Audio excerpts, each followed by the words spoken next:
오늘 우리에게 주시는 하나님 말씀은 마가복음 4장 1절에서 9절 20절까지의 말씀입니다. 마가복음 4장 1절에서 20절까지의 말씀입니다. 신약성경 57페이지에 마가복음 4장 1절로 20절 함께 교독하시겠습니다. 예수께서 다시 바닷가에서 가르치시니 큰 무리가 모여들거늘 예수께서 바다에 떠 있는 배에 올라 앉으시고 온 무리는 바닷가 육지에 있더라.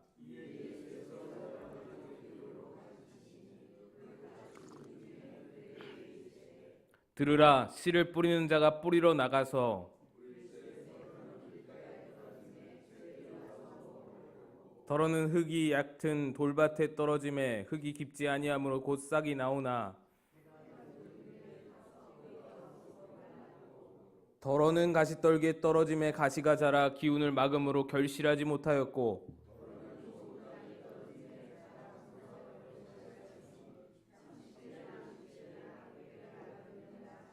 또 이르시되 들을 귀 있는 자는 들으라 하시니라.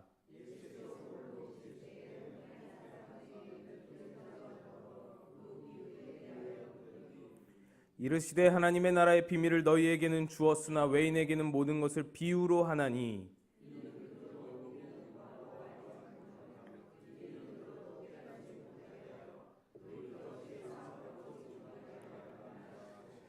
또 이르시되 너희가 이 비유를 알지 못할진대 어떻게 모든 비유를 알겠느냐.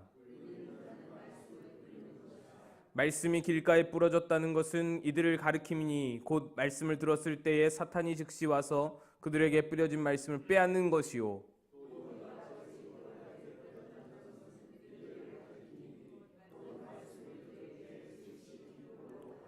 그 속에 뿌리가 없어 잠깐 견디다가 말씀으로 인하여 환난이나 박해가 일어나는 때에는 곧 넘어지는 자요.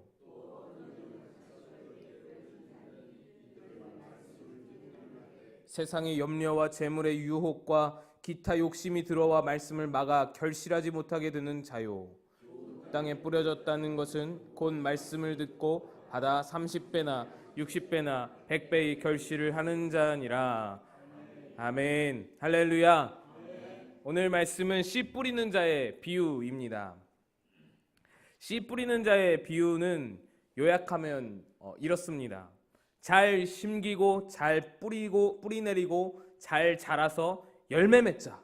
우리 한번 따라해 볼까요? 잘 심기고 뿌리 잘 내리고 잘 자라서 열매 맺자. 예, 이거면 설교 끝입니다. 오늘은 결론적으로 말씀드리면 열매를 맺는 그런 신앙, 그런 성도가 돼야 한다라는 말씀입니다. 말씀을 듣기는 들었으나 그 말씀에 열매가 없어서는 안 된다라는 말씀이죠. 저는 과일을 참 좋아합니다. 이런 거 이렇게 밝히면은 맨 신방만 가면 맨날 그것만 준다고 말하지 말라던데 그래도 먹을 수 있을 만큼 저는 과일을 좋아합니다. 하루 3끼를 과일만 먹어도 먹을 수 있을 것 같아요. 지금 생각 같아서는 먹어본 적은 없는데 그 정도로 과일을 좋아해요. 근데 이런 식성을 우리 아들들이 다 닮았어요. 아들들이 닮은 건지 아니면 내가 애기 식성인지 잘 모르겠는데 아무튼 아이들도 이 과일을 참 좋아해요. 그래서 아내가 과일 뭐 한두 개 이렇게 깎아놓으면은 순삭입니다. 순삭이란 말 아세요? 순식간에 없어지는 거예요. 귤 한 박스 이렇게 갖다 놓으면은 이틀 기르면 3일 이렇게 하면 없어집니다. 엄청 먹습니다. 이걸 귤을. 그러니까 과일을 좋아해요. 그 정도로. 근데 제가 과일을 좋아하는 또 과일이 맛있는 이유는 이게 어떤 인공적인 음식들보다도 물론 모든 곡식이나 채소가 다 그렇지만 과일나무가 1년을 인고하여서 이렇게 맺은 열매잖아요. 물론 그렇게 의미를 두고 먹지는 않습니다. 맛있어서 먹어요. 근데 의미를 굳이 부여하자면 그렇잖아요. 1년을 인고하여서 맺혀진 열매잖아요. 겨울의 추위를 견디고 봄에 싹을 내고 여름에 잎을 무성하게 피워서 햇볕을 최대한 받아내다가 가을이 되면 그간 쌓아온 모든 영양소를 집결시켜서 열매를 맺는 것입니다. 그래서 한 송이 과일 안에는, 사과 한 송이 안에는 한 그루 나무에 1년 살이가 다 들어있는 것이잖아요. 그 1년 살이의 결실을 이게 따먹는 것이잖아요. 거기다가 더하여서 농부의 땀까지 배어있기에 이게 맛있을 수밖에 없는 것이죠. 그래서 과일나무의 가치는, 나무의 가치는 열매에 의해 결정되는 것입니다. 우리 성도의 삶도 그렇습니다.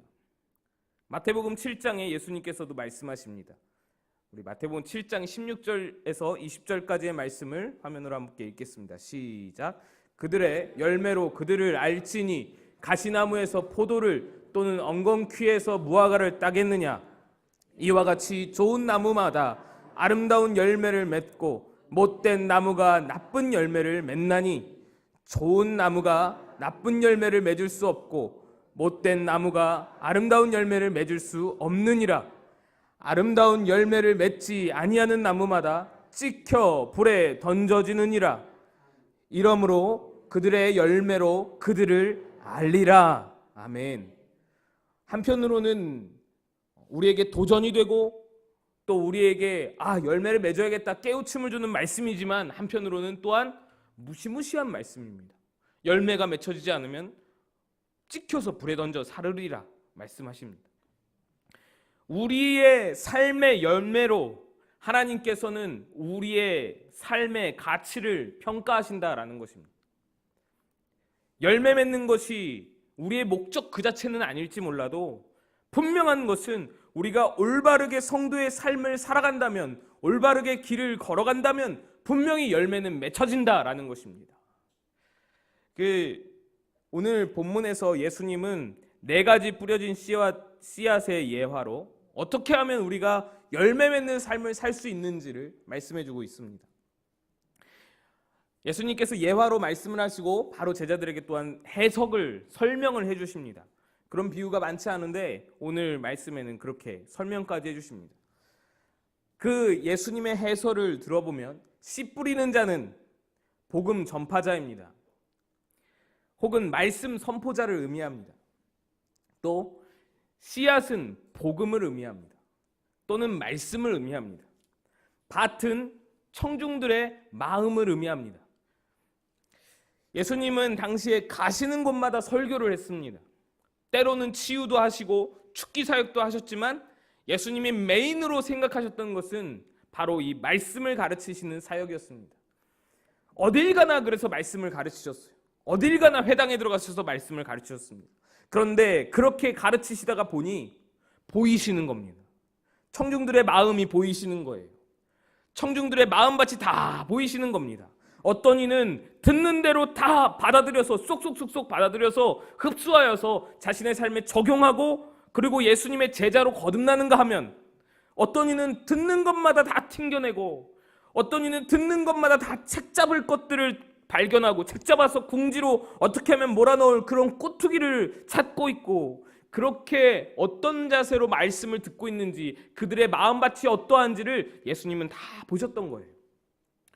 우리 교회는 이렇게 아담하니까 여러분들도 잘 그것들이 느껴지지 않으시겠지만, 꿈꾸는 교회, 봉천동 꿈꾸는 교회에서 제가 설교를 하면은 참 재밌습니다. 3층, 2층 저 뒤에 이렇게 앉으시잖아요. 다들 이렇게 앉으시면은 다 보여요. 제가 다 보입니다. 하나부터 열까지 다 보여요.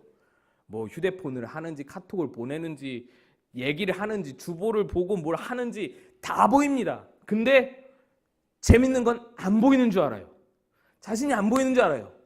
여러분, 제가 자주 했던 말인데, 그래서 당신이 나를 보이면 나도 당신이 보인다. 이거를 잘 몰라요. 거기서 내가 보이면, 그렇잖아요. 교회는 다 설교자가 보이게끔 만들잖아요. 거기서 제가 보이면 저도 당신이 보입니다. 이렇게 말씀을 드려도 잘 못 느끼더라고요. 안 보이는 줄 알고 딴짓을 합니다. 아무튼 그런데 예수님도 보실 때에 이 설교를 하시고 가르치실 때 다 보이셨던 거예요. 모든 것이 다 보였습니다. 그리고 그 청중들의 마음밭이 다 보였어요.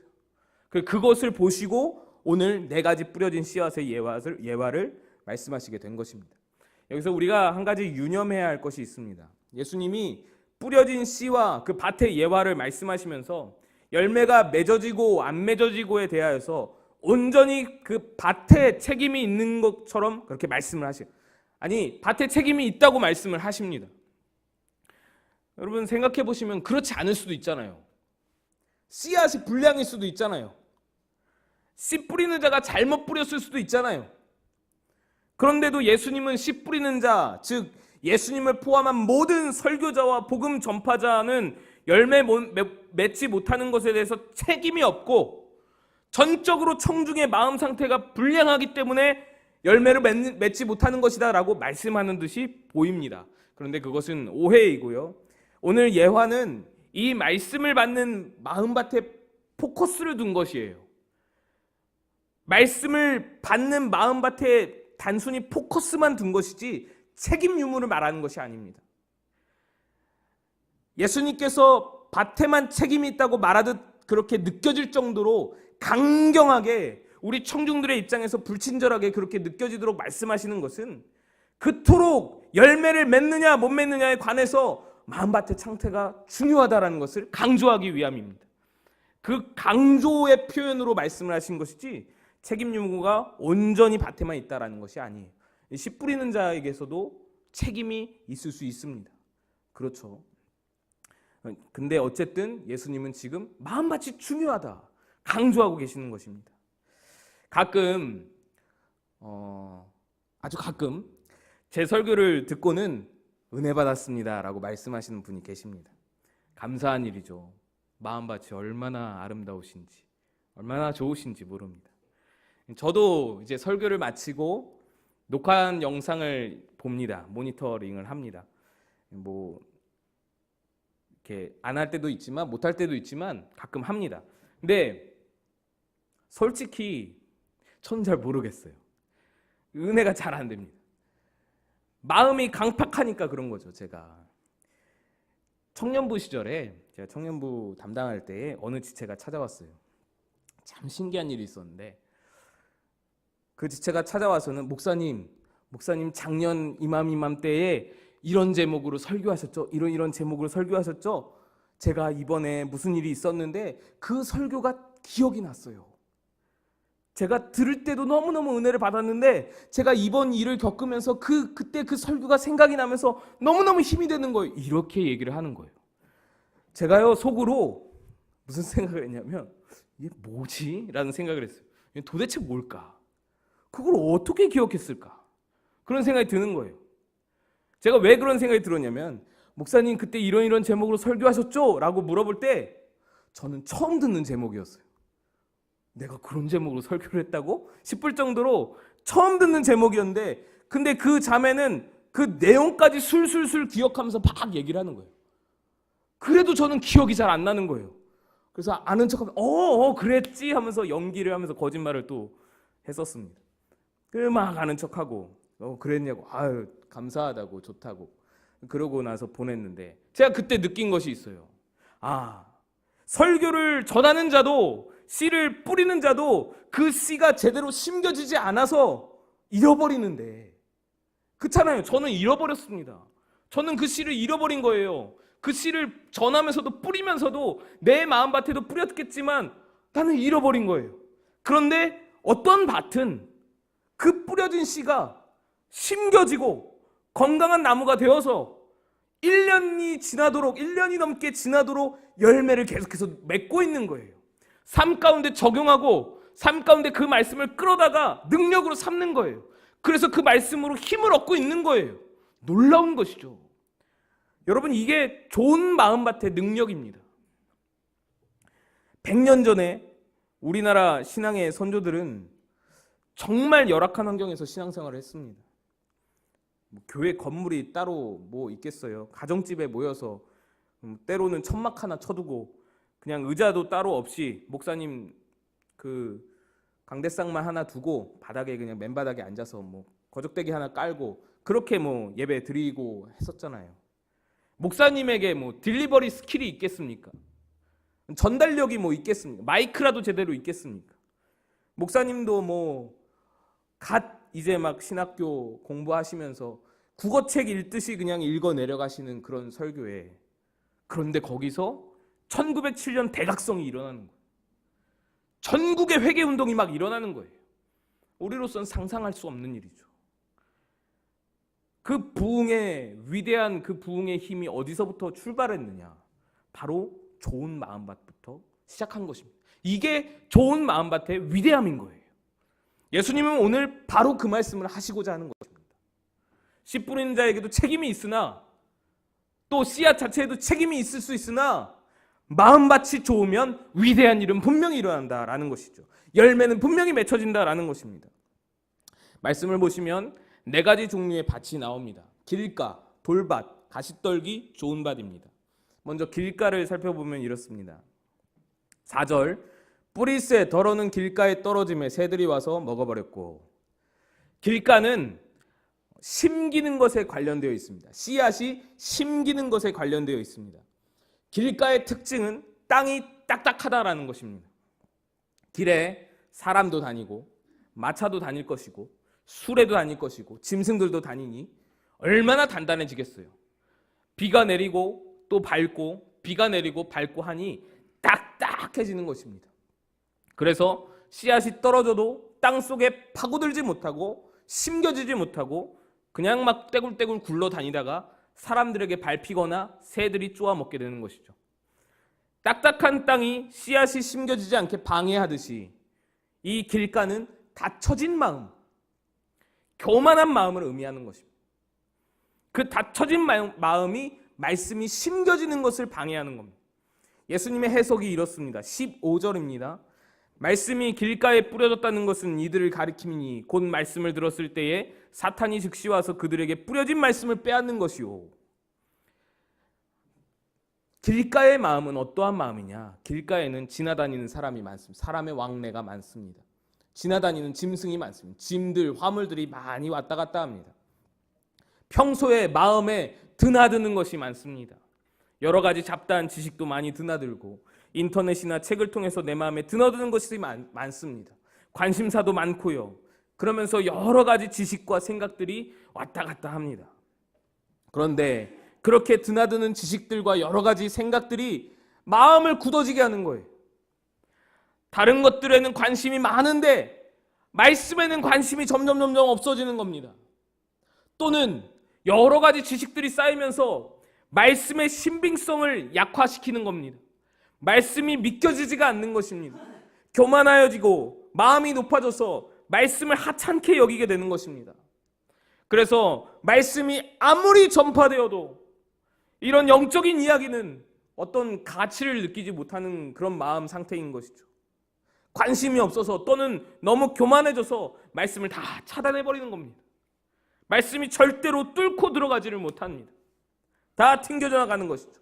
그래서 튕겨진 말씀은 그대로 새들, 곧 마귀가 바로 채가버린다는 겁니다. 그래서 곧 망각하게 되는 것입니다. 그러면 그 마음은 다시는 그 씨앗을 받지 못하게 되는 것입니다. 그래서 그런 마음은, 그 길가의 마음은 사실상 안 듣는 것과 마찬가지입니다. 시간만 버리고 있는 것입니다. 길가의 마음은 아예 심겨지지 못한, 시작도 못한 마음이 길가의 마음인 것입니다. 열매 맺지 못하는 것은, 길가의 마음이 열매 맺지 못하는 것은 심겨지지 못했기 때문이다 라는 것을 여러분 기억하시기 바랍니다. 그래서 이를 뒤집어서 말씀을 드리면, 열매 맺기 위해서는 씨앗이, 말씀이 마음에 우선 심겨져야 함을 역설하시는 것입니다. 심겨지는 것이 중요하다, 심겨지는 것이 시작이다 라는 것이죠. 말씀을 귀담아 듣고 겸손하게 말씀을 받아들이는 것, 그것이 심겨짐입니다. 흙이 부드러워야 씨앗이 파고들듯이 마음이 겸손해야 말씀이 심겨진다라는 것입니다. 두 번째 예수님의 비유 말씀은 돌밭입니다. 돌밭은 심긴 씨앗이 뿌리 내리는 데 관련되어 있습니다. 5절, 6절 함께 읽겠습니다. 5절, 6절 시작. 덜어는 흙이 얕은 돌밭에 떨어짐에 흙이 깊지 아니하므로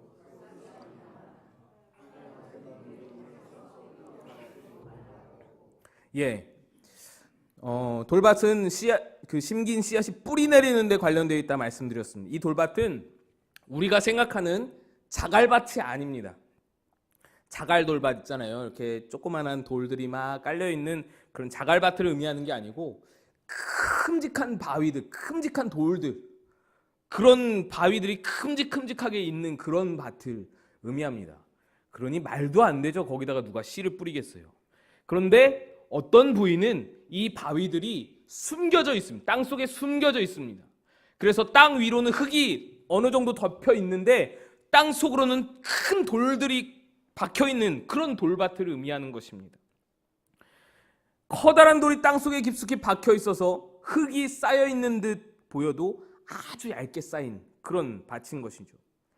이런 땅은 길가와는 다르게 흙이 어느 정도 부드러우니까 그 씨앗이 심겨지기는 심겨지는 겁니다. 그런데 심겨졌으면 뿌리를 내려야 하잖아요. 뿌리를 내리다 보니 조금만 내렸는데 바위가 가로막는 겁니다. 그래서 뿌리를 얕게 내린 채 싹을 어쩔 수 없이 틔우게 되는 것이고 싹이 자라게 되는 상태가 됩니다. 그런데 그렇게 뿌리가 얕음으로 해가 내리쬐면 뿌리가 얕아서 바로 말라버리게 된다라는 것입니다. 이것이 바로 돌밭의 마음입니다. 심겨지기는 심겨지나 땅에 박힌 큰 돌들이 씨앗의 뿌리 내림을 방해하는 것이죠. 예수님의 해석이 이렇습니다. 16절, 17절.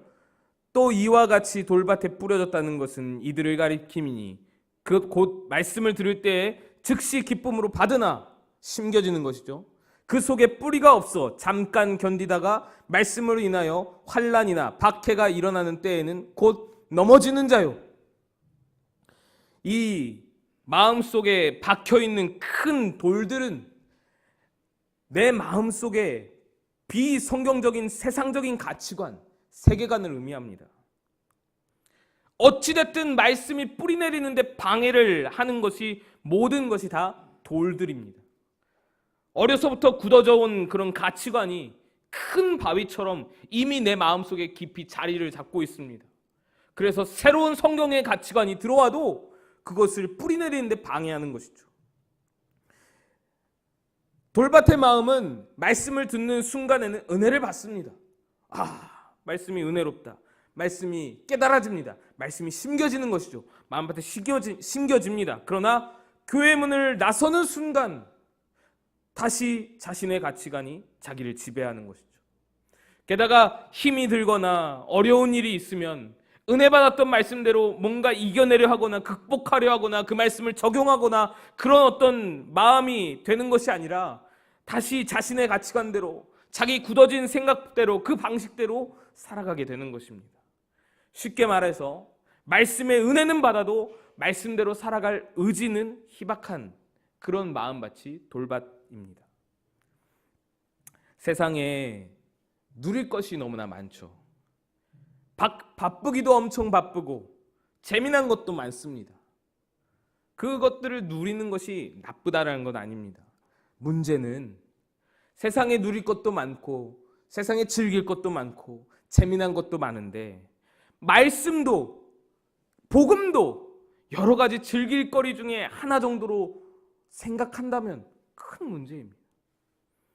여러 가지 취미 생활과 비슷한 정도로 신앙생활을 여기고 말씀을 여러 가지 자신을 장식할 액세서리 중에 하나로 여기기도 하면 그건 큰 문제인 것이죠. 예배를 드리면서 마치 영화관에서 영화를 보듯이 감상을 하거나 때때로 그 영화에 평점을 매기듯이 예배를 평가한다면 그 마음 자세를 하나님이 어떻게 기쁘게 받으시겠습니까? 제가 청년부 담당을 하고 봉천동에서 청년부 담당을 하고 한 몇 개월 지났을 때 설교를 하러 갔는데 청년들 예배 시간에 들어오는 모습을 보고는 깜짝 놀랐습니다. 예배 시간에 음료를 하나씩 딱 들고 오는 거예요. 조금씩 날이 요맘때쯤이었던 한 5월쯤 되니까 음료를 이렇게 딱 들고 오는 거예요. 빨대 딱 꽂아서 얼음 짤랑짤랑 하면서 다 들고 오는 겁니다. 정말로 거의 다 들고 오는 거예요. 거의 빠짐없이 다 들고 오는 거예요. 제가 충격을 받았어요. 이게 무슨 상황이에요? 한 명 막았더니 그 다음에 또 오는 거예요. 또 막았더니 또 오는 거예요. 물 밀듯이 밀려오는 아이들 때문에 제가 감당이 안 됐습니다. 저는 사실 여러분 그렇잖아요. 우리로서는 상상할 수 없는 일이잖아요. 예배 시간에 예배실에 음료를 들고 오다니 말이 안 되는 거예요.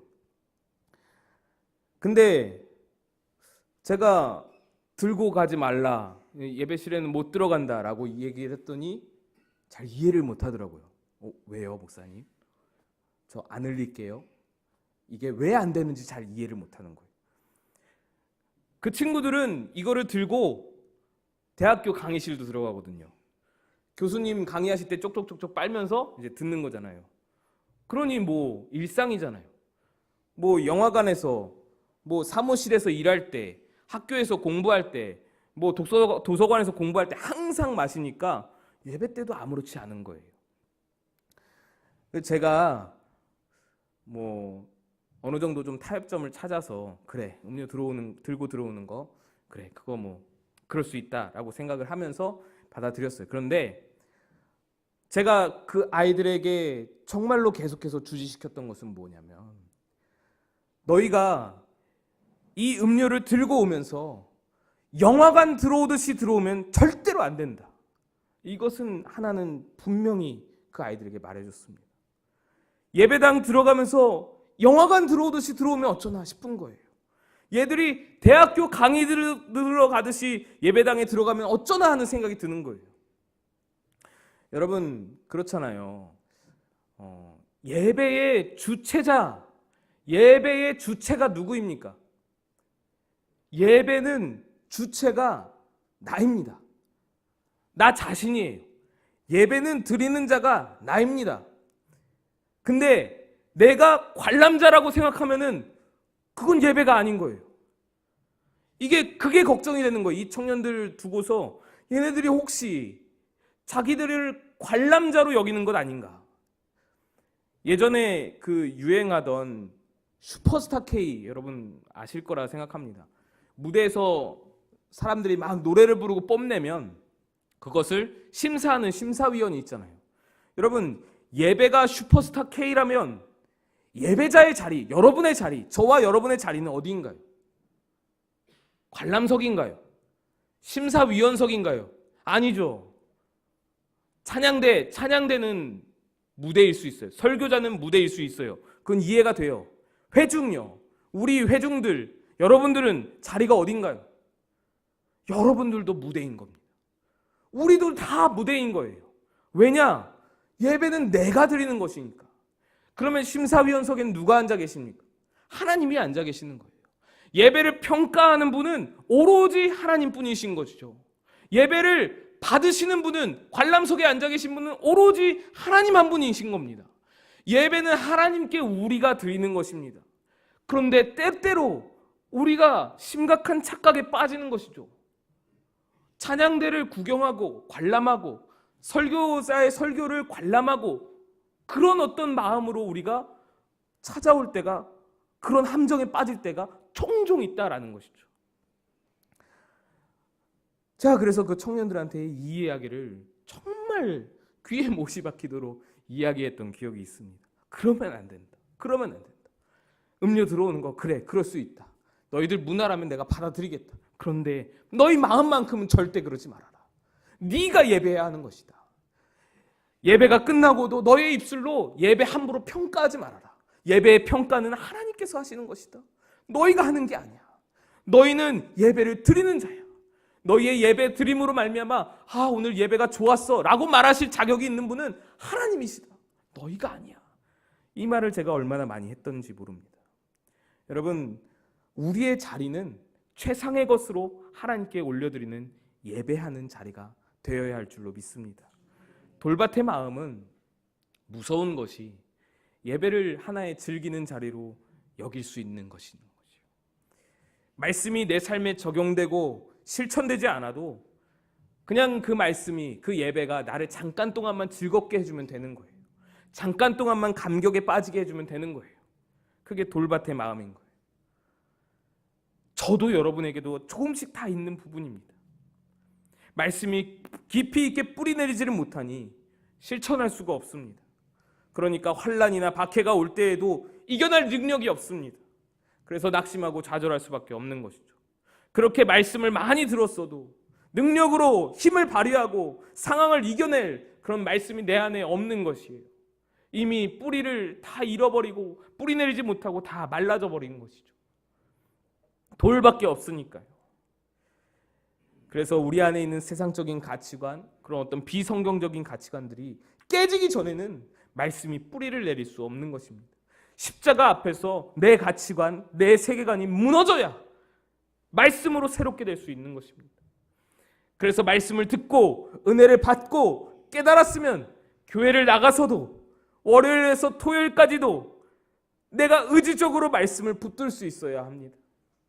주일뿐 아니라 6일 동안도 그 말씀이 내 삶에 영향을 미치도록 내 마음을 내어드릴 수 있어야 합니다.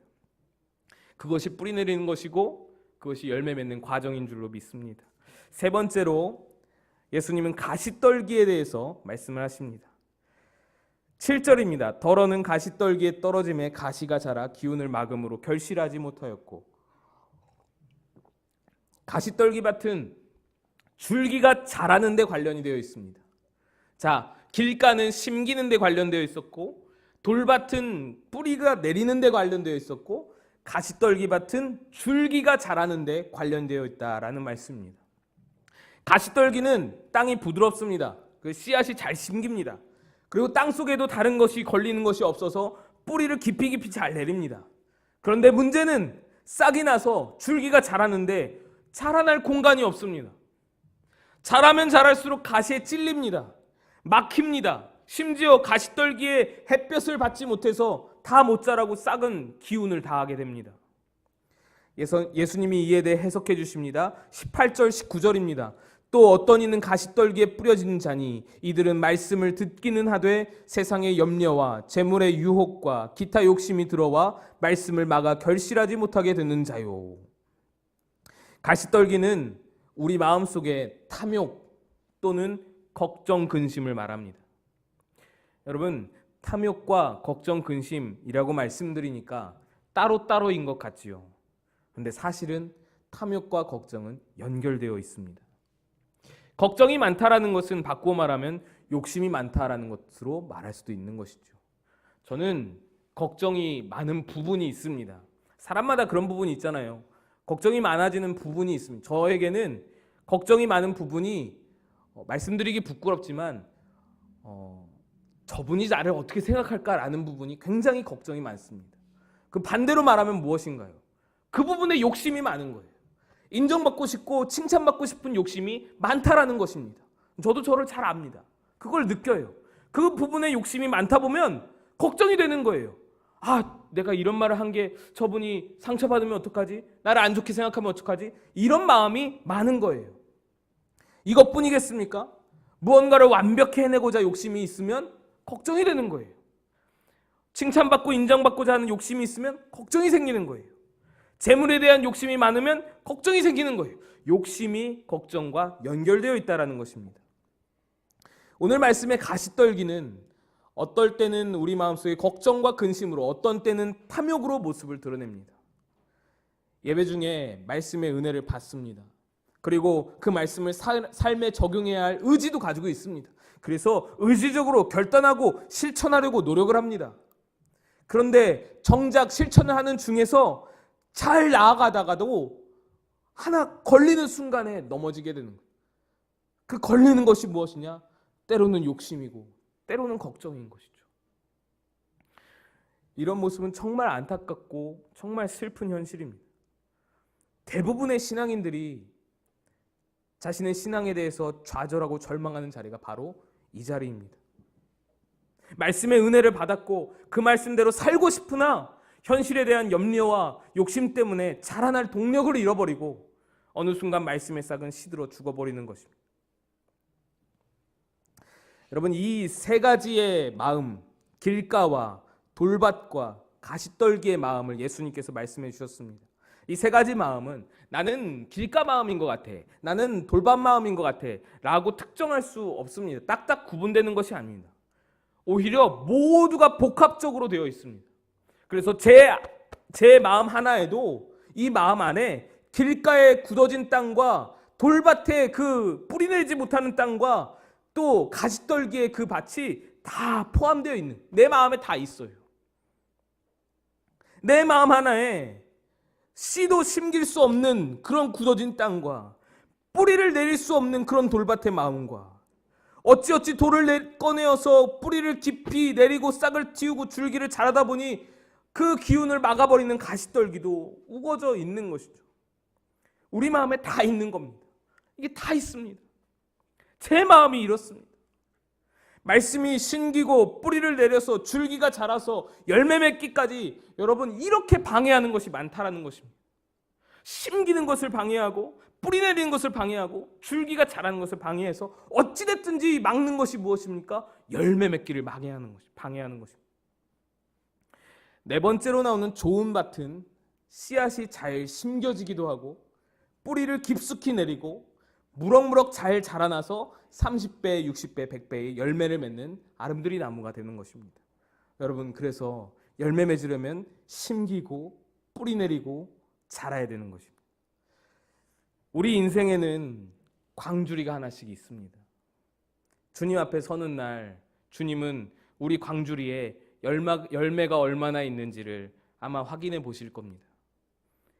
처음에 서두에 말씀드렸다시피 그 나무의 가치는 열매로 판단하듯이 우리 인생의 가치는, 삶의 가치는 광주리에 들어있는 열매로 판단하는 것이죠. 여러분, 좋은 마음밭에 분명히 능력이 있습니다. 좋은 마음밭은 뿌려지는 말씀마다 열매를 맺습니다. 우리 마음이 네 가지 중 어느 하나다 말하기 힘들지만, 네 가지 다 복합적으로 뒤섞여 있는 것이지만, 그런데 우리 중에 어느 누구도 장담할 수 없는 마음이 있는데 내 마음은 완벽히 좋은 밭입니다 라고 말할 수 있는 사람이 아무도 없다라는 것입니다. 우리 중 누가 그렇게 자신할 수 있겠습니까? 그런데 이 연약한 우리들이 좋은 밭을 받고자 하는데, 열매를 많이 맺고자 하는데 어떻게 할 수 있을까요? 어떻게 우리가 그것을 이룰 수 있을까요? 겉으로는 가시떨기도 뽑아내야죠. 속으로는 큰 돌들도 제거해야죠. 그리고 굳어진 땅도 다 갈아엎어야죠. 호세아 10장 12절 말씀입니다. 호세아 10장 12절 말씀, 우리 화면을 보고 한번 읽어보겠습니다. 시작. 너희가 자기를 위하여 공의를 심고 인애를 거두라. 지금이 곧 여호와를 찾을 때니 마침내 여호와께서 오사 공의를 비처럼 너희에게 내리시리라. 아멘.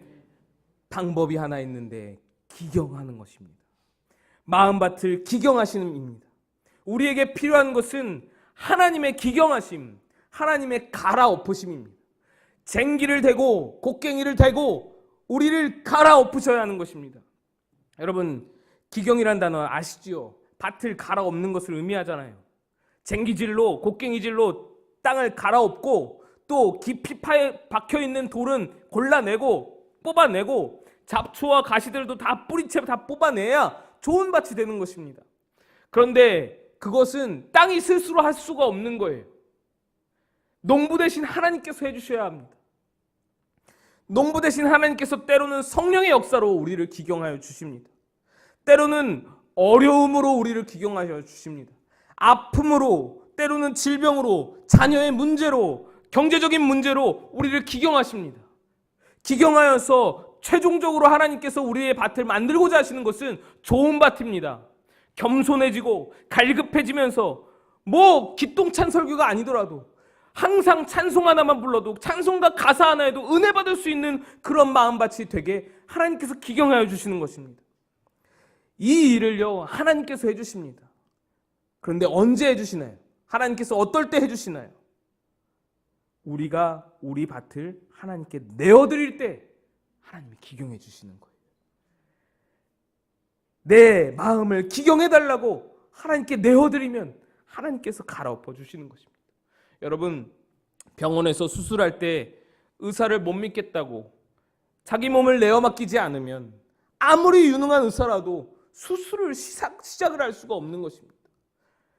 우리가 우리의 마음을 하나님께 내어드릴 때, 내 마음 하나님께 다 맡겨드릴 때, 내 모든 걱정, 것은 다 하나님께 맡겨드릴 때, 내 모든 문제 하나님께 다 맡겨드릴 때, 내 상황과 환경과 모든 것들 내가 손으로 꽉 쥐고서 내가 어떻게 통제해 보려 하고 내가 어떻게 건드려 보려 하고 그러지 말고 다 하나님께 맡겨드릴 때 하나님께서 수술하시는 거예요. 하나님께서 기경하시는 것입니다. 하나님께서 갈아엎어 주시는 것입니다. 싹 다 갈아엎어서 좋은 밭이 되어서 그때부터 새로운 인생이 펼쳐지고 열매를 맺게 되는 것입니다. 기경할 때 아픕니다. 아플 수 있어요. 하나님이 기경하실 때 쟁기를 대시고 곡괭이를 대실 때 아플 수 있습니다. 아프다고 하나님 잠깐만요 이제 못하겠어요 라고 하면 수술은 진행될 수가 없는 것이죠. 그러나 온전히 내어드려서 그 아픔도 견뎌내고 그 하나님의 쟁기질을 견뎌내고 하나님의 곡괭이질을 다 견뎌내고 나면 그 다음에는 좋은 밭이 되어서 열매 맺는 삶이 펼쳐지게 된다라는 것입니다. 여러분 삶의 순간마다 열매 맺고 여러분 광주리에 열매로 차고 넘쳐서 여러분 주위에까지 그 열매를 복과 은혜를 흘러넘치게 하시는 그런 삶들이 되시기를 축복합니다. 우리 함께 기도하겠습니다. 함께 기도하실 때에 하나님 내 안에 하나님의 열매로 가득한 그런 삶이 되게 도와주시옵소서. 함께 기도하며 나아가겠습니다. 주님 하나님 우리의 마음으로 하나님 아버지께서 기경하여 주시사 우리의 밭을 갈아엎어 주시사 하나님 아버지 우리가 마음밭을 내어드리고 하나님께 맡길 때에 주님께서 갈아엎어 주시사 우리의 마음이 하나님 앞에 좋은 밭 되어서 30배 60배 100배의 놀라운 열매를 맺는 귀한 밭 되기를 소망합니다. 주여 은혜 내려 주시옵소서. 함께하여 주시옵소서. 하나님 우리를 이끌어 주시사 아버지 하나님 앞에 그렇게 참되게 예배하는 자가 되게 하시고 그렇게 하나님 말씀에 하나님 아버지 씨앗이 심기는 것마다 떨어지는 것마다 잘 심겨서 열매 맺는 귀한 말씀들 될 수 있도록 은혜 베풀어 주시옵소서. 하나님 우리를 기경하실 때에 하나님 아버지 우리가 그 아픔과 고통과 그 모든 쟁기질을 견뎌내게 하시고 용기를 주시고 믿음을 주셔서 하나님의 수술과 기경을 잘 받아들이고 그리하여서 좋은 밭으로 하나님께 영광 돌리는 삶들이 되게 축복하여 주옵소서.